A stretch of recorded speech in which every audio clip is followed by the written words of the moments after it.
Cincinnati A. When Christian Yelich crumpled to the dirt in Miami on September 10, his kneecap shattered and his season over, Milwaukee Brewers manager Craig Counsell used Trent Grisham to complete the at-bat. Grisham finished the strikeout, which went on Yelich's record and froze his season average at .329.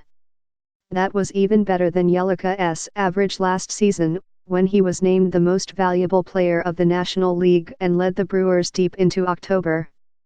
Grisham, a 22-year-old outfielder, watched that playoff run from the Arizona Fall League, where he was playing for the Peoria Javelinas.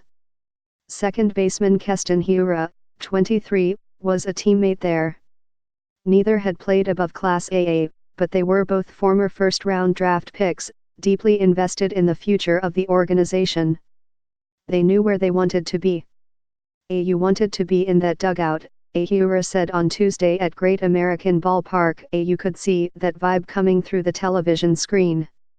Being here now and experiencing it firsthand, you feel that same atmosphere, the energy that radiates off everyone.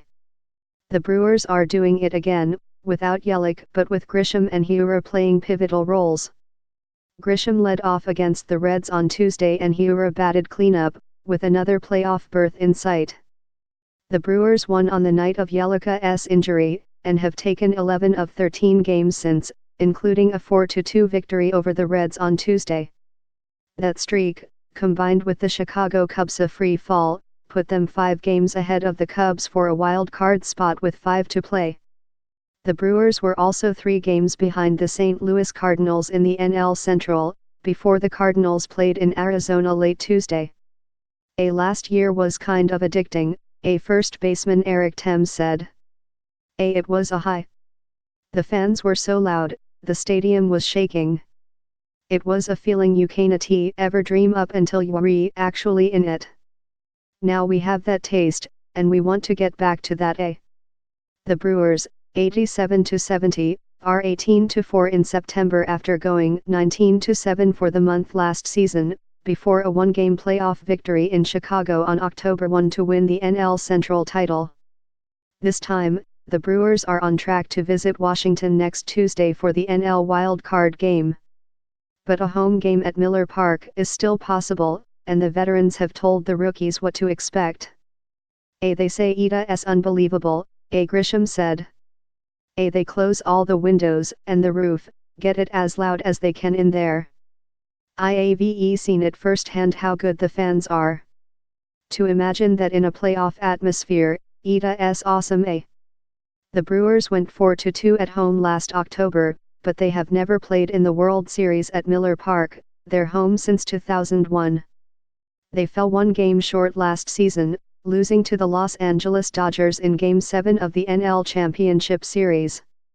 They still have not won a pennant since 1982, but General Manager David Stearns said the near Mississippi had invigorated him. For me, that's the fun part of this whole thing. You get to build it back, he said. Good or bad, you get to run it again. So when you suffer a tough loss and you don't quite reach that pinnacle, you can immediately look forward to what you can do to work toward, ultimately, getting to that stage. While the Brewers had a club record payroll on opening day, more than $120 million, they made just one major addition, catcher Yasmani Grandal, who signed for 1 year and $18.25 million. Grandal has responded with 27 home runs and, somewhat incredibly, became the first Brewer ever to collect 100 non-intentional walks. He has also helped Stearns' biggest July acquisition, starter Jordan Lyles, thrive after a trade from Pittsburgh. Lyles came cheaply, after a 15.00 earned run average in his last 4 starts for the Pirates. I didn't make it out of the first inning one time, Lyles said. It was as bad as it gets. We kind of got off that roller coaster and settled down, and a lot has to do with Yasmani, just trusting in him, letting him control the game. Lyles is 6-1 with a 2.35 ERA in 10 starts for the Brewers, who again are using the expanded September roster to reimagine pitching roles. Though Counsell will not have that same advantage next year, rosters will be capped at 28 next September, for now he is leaning on a deep stable of arms as he aggressively seeks the best matchups. The left-hander Brent Suter has made a strong return from Tommy John surgery, and another lefty, Drew Pomeranz, has also been dominant. Pomeranz had a 6.10 ERA in 17 starts for the San Francisco Giants this season, but looked good in a few relief outings before Stearns traded for him. "I've done it before, but it's a little different mindset this time," Pomeranz said. "I am just throwing everything as hard as I can. Shorter outings for starters have allowed them to throw harder, especially Chase Anderson." Closer Josh Hader, meanwhile, is averaging 16.45 strikeouts per 9 innings, the most ever for a pitcher with at least 70 innings in a season. A soft September schedule has helped the Brewers, to be sure, but they played just well enough before this month to be in position to take advantage. Donatino, "We show up with a chip on our shoulder and we end up winning every day," said Grisham, who has hit .288 in September.